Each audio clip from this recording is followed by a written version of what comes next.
बंदो गुरुपद कुंज कृपा सिंधु नररूप हरि महामोह तुम पुंज जासु बचन रवि करमी धन्य धन्य सतगुरु सुखदाय महिमा कही न जाए। जो कुछ कहो तुम्हारी कृपा मोते कछु न बसाए। अव्यक्त रूप में प्रातः स्मरण से विभूषित परम पूज्य सदगुरु महाराज के चरणों में कोटि कोटि नमन। अपने निवास में विराजमान परम पूज्य बाबा के चरणों में कोटि कोटि नमन। मंचासन पूज्य बाबागण, विशिष्ट गुरुजन, उपस्थित सत्संग प्रेमी महानुभावों, माताओं एवं बहनों, सभी के अंदर में बैठे हुए परमात्मा को कोटि कोटि नमन। भगवान शिव माँ पार्वती जिसे कहते हैं, गिरिजा संत समागम समन लाभ कसुआन बिनु हरि कृपा न होय सो गावे वेद पुराण। हे गिरिजा, संतों की संगति के समान दूसरा लाभ नहीं है। बिनु हरि कृपा न होय सो गावे वेद पुराण। जब तक हरि परमात्मा की कृपा नहीं होगी तब तक संतों की संगति नहीं मिलेगी। अभी हम लोग भक्ति के प्रसंग में सुन रहे थे, भगवान श्री राम के सामने माँ सबरी कंद मूल फल लाकर सन्मुख होकर हाथ जोड़कर कहने लगी, कही विधि स्तुति करो तुम्हारी, अधम जाति में जन्मति भारी। अधम त अधम अधम अति नारी, तिनमा मैं मति मंद आधारी। भगवान श्री राम कहते हैं, कह रघुपति सुनो भामनी बाता, मानव एक भगति कर जाता। जाति पाति कुल धर्म बराई, धन बल परिजन गुण चतुराई। भगत हीन नर सोए कैसा, बिनु जल बारिद देखिए जैसा। नवधा भगति कहो तो ही पाही, सावधान सुनो धरो मन माही। प्रथम भगति संतन है कर संगा। प्रथम भक्ति है संतों का संग, दूसरी रति मम कथा प्रसंगा। दूसरी भक्ति है मेरी कथा की चर्चा का प्रेम। गुरुपद पंकज सेवा, तीसरी भगति अमान। चौथी भगति मम गुण गणो, करे कपट तज गान। मंत्र जाप मम दृढ़ विश्वासा, पंचम भजन सो वेद प्रकाशा। छठदम शील विरति बहु कर्मा, निरति निरंतर सज्जन धर्मा। सातम सम मोहि मैं जग देखा, मोते संत अधिक करी लेखा। आठम जथा लाभ संतोषा, सपनों नहीं देखे परे दोषा। नमम सरल सब सन छलहीना, मम भरोसी है हर्ष न दीना। नव मह एको जिनकी हुई, नारी पुरुष सचराचर सोई। सोई अतिशय प्रिय भामरी मोरे, सकल प्रकार भगति दृढ़ तोरे। जोगी वृंद दुर्लभ गति जोई, तो कहा सुलभ भय सोई। मम दर्शन फल परम अनुपा, जीव पाव निज सहज स्वरूपा, कही कथा सकल बिलो की हरिमुख, हृदय पद पंकज धरे तज जोग पावक दे हरिपद, लीन भई जह नहीं फिरे नर विविध कर्मधर बहुमत, शोक प्रद सब त्याग हो विश्वास करि कह, दास तुलसी राम पद अनुराग हो, जातहीन अग जन्म मही मुकुट किन्न अस नारी, महामंद मन सुख चहसी ऐसे प्रभु ही बिसारी, छोटी जाति की पापों की जन्मभूमि ऐसे स्त्री को जिन्होंने मुक्त कर दिया। अरे मन ऐसे प्रभु को भूलकर सुख चाहता है तो महामंद है।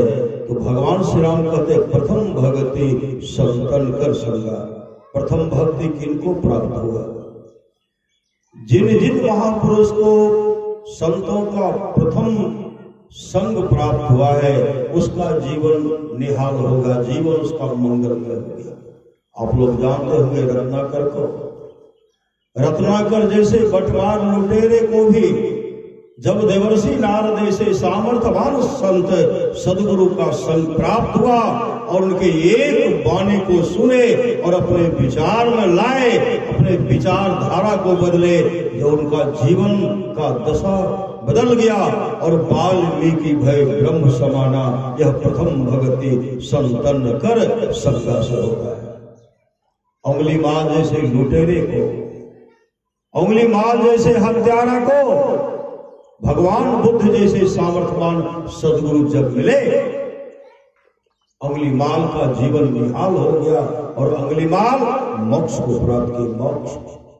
इसलिए प्रथम भक्ति संतन कर संगा। जीवन में जितना जल्दी हो अपने जीवन की बागडोर को संत सदगुरु के हवाले कीजिए और संतन की संग लागरी तेरी बिगड़ी बनेगी, तेरी अच्छी बनेगी। आप लोग जानते होंगे गुलिक व्याध को। गुलिक व्याध क्या करते थे? बटमार थे, लुटेरे थे, डाका डालने का काम करते थे। दिन में गांव के लोग अपने घर के दरवाजा को बंद कर देते थे। क्यों? गुलिक व्याध जब भी मन होता है किसी के घर में प्रवेश कर जाते थे, उनके घर के सारा सामान को लूट लेते थे और जो उनके सामने पड़ते थे उनका हत्या कर देते थे। बहुतों का हत्या की। और गुलिक व्याध जैसे बटमार को जब उतंग ऋषि का संग प्राप्त हुआ, आप लोग जानते होंगे गुलिक व्याध डाका डालते हुए गांव से निकले, लेकिन गांव में सब आदमी अपने किवाड़ को बंद कर लेते। मौका नहीं मिला, घनघोर जंगल चले गए। जब घनघोर जंगल जाते हैं तो घनघोर जंगल में क्या देखते हैं? भगवान विष्णु का मंदिर है। उसमें भगवान विष्णु का मूर्ति जो है वह सोना का, मुकुट भी सोना का, गुंबज भी सोना का। गुलिक व्याध तो डाकू थे ही, जैसे भगवान विष्णु के मूर्ति को देखते सोना का है, मुकुट भी सोना का है, गुंबज भी सोना का है, इसे यहां से ले जाऊंगा और टुकड़ा टुकड़ा करके बाजार में भजाऊंगा और अपने परिवार का भरण पोषण करूंगा। जैसे मंदिर प्रवेश करते हैं उधर से उतंक ऋषि निकले। उतंक ऋषि, और जब उतंक ऋषि को गुलिक व्याध देखते हैं तो गुलिक व्याध के मन में हुआ, रास्ते का अगर कोई रो रहा है, रोकने वाला तो यही ऋषि है। पहले ऋषि का काम तमाम करना है, मतलब ऋषि का हत्या कर देना और तलवार लेकर के उन पर कूद पड़े। जैसे तलवार लेकर के उन पर कूद पड़े, उसी समय उतंक ऋषि कहते हैं, भैया क्या करने के लिए जा रहे हो? गुलिक व्याध कहते कोई मेरा भाई नहीं, कोई मेरा बंधु नहीं है, हमको चाहिए धन, धन चाहिए और रास्ते का रोरा तुम हो, रोकने वाले तुम ही हो। और जब तक हम तुम्हारा हत्या नहीं करेंगे तब तक हम यहां से कुछ भी नहीं ले जा सकते। तलवार का प्रहार करना चाहते हैं। उसी समय उतंक ऋषि कहते भैया मेरा हत्या करके और भगवान विष्णु का जो मूर्ति है उसको ले जाकर के टुकड़ा टुकड़ा करके बाजार में भगा करके अपने परिवार का भरण पोषण करोगे, भैया जब इस शरीर से जीवात्मा निकलेगी, जम तुमको घसीट करके ले जाएंगे, जम तुमको घसीट करके ले जाएंगे और काफी दंडित करेंगे, काफी सजा देंगे। और उस समय जब जमदूत तुमको पकड़ करके ले जाएंगे, उस समय चीखते चिल्लाते हुए जाओगे और उस समय कहोगे, हे भारिया, हे पुत्र, हे कुटुंबियों, हे सगे संबंधियों, कोई तो मुझे जम की मार से बचाओ, जम की मार से बचाओ। उस समय भैया चीखोगे, चिल्लाओगे, कोई तुम्हारा मदद करने वाला नहीं होगा। इतने अच्छे ढंग से समझाए महापुरुष की वाणी है, बार बार संत जगावल, कोई कोई जागल रे। गुलक व्याध उसी समय जगते हैं और उत्तंक ऋषि के चरण पकड़ लेते हैं,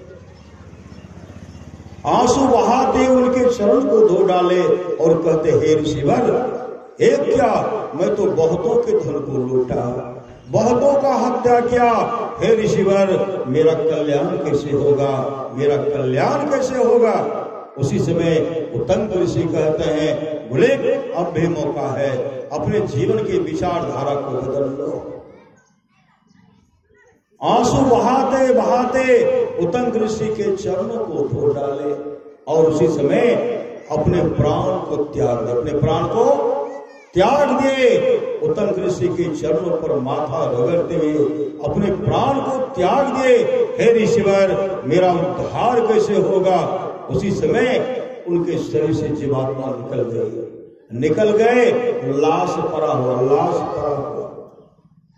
उत्तंक ऋषि को दया आ गई। उसी समय भगवान विष्णु का जो चरणोदक था वह लेकर के गुलिक व्याध का जो लाश था उन पर सींचते, उन पर लगाते हैं और ओम नमो भगवते वासुदेवाय का मंत्र उच्चारण करते हैं। और उसी समय उससे एक दिव्य पुरुष निकला, दिव्य पुरुष। ऐसा दिव्य पुरुष भगवान विष्णु के रूप और स्वरूप जैसा निकला और भगवान विष्णु और रुद्र के रूप में कोई अंतर नहीं। उसी समय भगवान विष्णु के पार्षद आते हैं।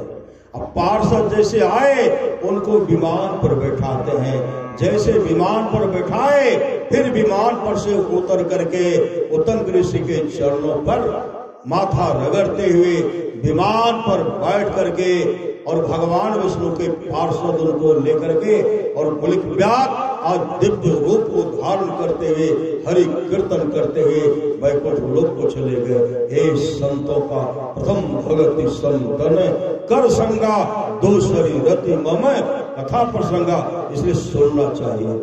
सुनि समझहि जन मुदित मन मज्जहि अति अनुराग लहहि चारि फल अक्षत तनो साधु समाज प्रयाग। जो साधु समाज में उपदेशों को आनंद मन से सुनकर समझते हैं वे मानव प्रयाग में अधिक प्रेम के साथ स्नान करते हैं और वे इससे चारों फल अर्थ धर्म काम और मोक्ष शरीर रहते पाल लेते। दो शरीरति मम कथा प्रसंगा।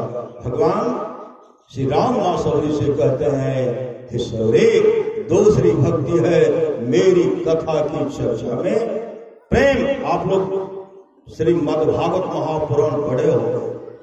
धुंधकारी जैसे दुराचारी को, ऐसा दुराचारी था धुंधकारी, मां से धन लूटते थे, मां को मार मार करके चेला से मारते थे।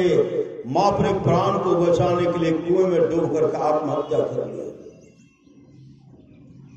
धुंधकारी पिताजी को मारने के लिए दो, मुझे धन चाहिए। गौकर्ण ने कहा, पिताजी इस दुराचारी के हाथ से मरने से तो अच्छा कि आप जंगल में जाकर के तपस्या कीजिए और तपस्या करके अपने जीवन को सफल सार्थक कर लीजिए। और गौकर्ण के कहने पर उनके पिताजी घनघोर जंगल चले गए, अपने जीवन के बागडोर को संत सदगुरु के हवाले करके।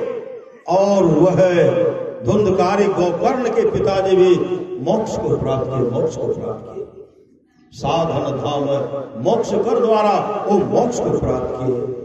अब तो इनका जीवन रहा, माँ भी संसार से चल बसे, अब पिताजी भी घनघोर जंगल में जाकर के तपस्या करने लगे और धुंधकारी अपने गांव घर में बहुत बेश्या को पकड़ करके लाए और उनका भरण पोषण करना है।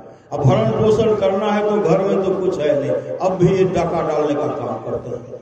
राजा के घर गए, उनके घर का सारा सामान सोना चांदी हीरा जवाहरात जो भी था ढो करके ला करके बेश्या के सामने रख देते हैं और रखते हुए कहते हैं अब सुखमय जीवन व्यतीत करो, फिर मौका लगेगा तो फिर लाऊंगा। श्री सदगुरु। लेकिन जब बेश्या को सब धन हाथ लग गया, तमाम बेश्याएं विचार करती हैं ये तो डाका डालने का काम करता है, ये राजा के घर से लूट करके लाए हैं, अगर कभी किन इसको पकड़ लिया तो पकड़ करके जब यहाँ लाएंगे तो सारा धन यहाँ मिलेगा, इसके साथ हम लोग भी जेल में जाएंगे। इसलिए तमाम विचार करके रात में धुंधकारी सोया हुआ था, सब क्या कि कोई मुंह पर पट्टी बांधते हैं, कोई हाथ पकड़ते हैं, कोई पांव पकड़ते हैं और सीने पर बैठ करके लोरी होता है लोरी से पीटते हैं। जो मिला काफी कुटाई कर रहे हैं, अब मुंह से आवाज नहीं निकल रहा है, चीख रहे हैं, चिल्ला रहे हैं, मारते मारते जब समझ गए ये मर गए हैं, फिर भी उनका श्वास चल रहा है, तमाम बेश्या मिल करके उनके शरीर पर किरासन तेल डाल करके आग लगा दिए।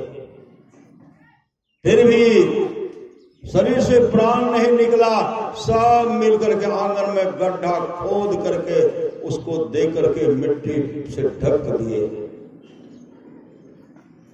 शरीर से जीवात्मा निकली, बना क्या? बना प्रेत। प्रेत योनि को प्राप्त हुआ, उनका सब काम कार्यक्रम किया गया है, लेकिन प्रेत योनि से मुक्ति नहीं मिली। जैसे गौकर आते हैं, घर आए तो संध्योपासना ध्यान करने के लिए जैसे बैठते हैं, उधर से पत्थर, उधर से मिट्टी, उधर से गाछ उखाड़ उखाड़ करके फेंकते हैं और शरीर में आग लगा हुआ है, चीख रहे हैं, चिल्ला रहे हैं, भैंसा के रूप में तरह तरह का रूप धारण करके आते हैं और पूरे गांव के लोग को तबाह कर दे, पूरे गांव के लोग को तबाह कर दे, सब पर सवार हो जाते थे। गौकर्ण अपने योग से देखते हैं, कभी कौन हो? कहा भैया हम तो धुंधकारी। गौकर्ण कहते हैं धुंधकारी, तेरे लिए मैं कई बार गया में पिंडदान किया है, फिर भी प्रेत योनि से तुम्हारे मुक्ति नहीं मिली। धुंधकारी कहते भैया गया में पिंडदान करने से मुझे मुक्ति नहीं मिलेगी, भैया मेरे लिए भागवत कथा, मेरे लिए सत्संग करा दीजिए। सुबह हुआ, जैसे गौकर्ण गांव के जो भी व्यक्ति थे उनको वहां चर्चा किए तो सब कहते हम पर भी तो धुंधकारी सवार हो जाता है, इस पर भी हो, मतलब सबको तबाह कर दिया। तो विचार हुआ कि भागवत कथा मतलब सत्संग होना चाहिए, आयोजन किया गया। जैसे आयोजन किया गया, तमाम श्रोता सब बैठ करके जैसे भागवत कथा प्रारंभ हुआ, बगल में एक 7 पौर का बांस का खुट्टा रखा हुआ था। प्रेत होता बहुत चला, जैसे सत्संग प्रारंभ हुआ, धुंधकारी प्रेत योनि में आता है और सूक्ष्म रूप से बांस का एक पौर जो था उसमें छिद्र था, उसमें प्रवेश कर गया। अब प्रवेश करके वह सत्संग सुनने लगा। सत्संग पहला दिन सुने 1 पौर फटा, दूसरा दिन 2 पौर, तीसरा दिन 3 पौर, मतलब 7वें दिन तक सुने। 7वां पौर जैसे फटता है उससे दिव्य पुरुष भगवान विष्णु के रूप से स्वरूप जैसा वह प्रकट हो जाते हैं और उसी समय भगवान विष्णु के पार्षद विमान लेकर के आए, विमान लेकर के आए और उनको विमान पर बैठा करके हरि कीर्तन करते हुए उनको वैकुंठ लोक लेके चले गए।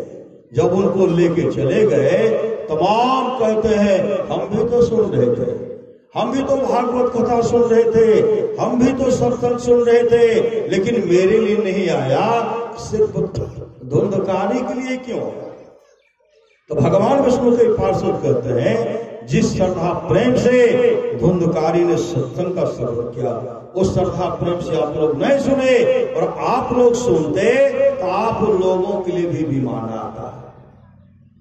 सत्संग तो समाप्त हो गया, वो चले गए बैकुंठ धाम, लेकिन गांव के तमाम लोग विचार किए भागवत कथा पुनः होना चाहिए। पुनः भागवत कथा वहां शुरू हुआ और शुरू हुआ तो तमाम गांव के लोग सत्संग सुनने के लिए आते थे और सुनते सुनते एक दिन ऐसा आया, एक के लिए नहीं सबके लिए, सबों के लिए विमान आया। अब विमान पर बैठा करके गांव के लोग ही नहीं, मनुष्य नहीं, गांव में एक चौपाया जानवर भी नहीं बचे, गांव में एक कुत्ता भी नहीं बचे, गांव में एक चूहा भी नहीं बचे, गांव में एक बिल्ली भी नहीं बचे, सर्प भी नहीं बचे, कीड़े मकोड़े विमान पर बैठ करके दिव्य रूप धारण करके वैकुंठ लोक चले गए। इस सुनने का फल है। वही भगवान श्री राम मां सबरी से कहते हैं, रम भगति संतन कर संगा दूसरी रति मम कथा प्रसंगा। दूसरी भक्ति है मेरी कथा की चर्चा, प्रेम।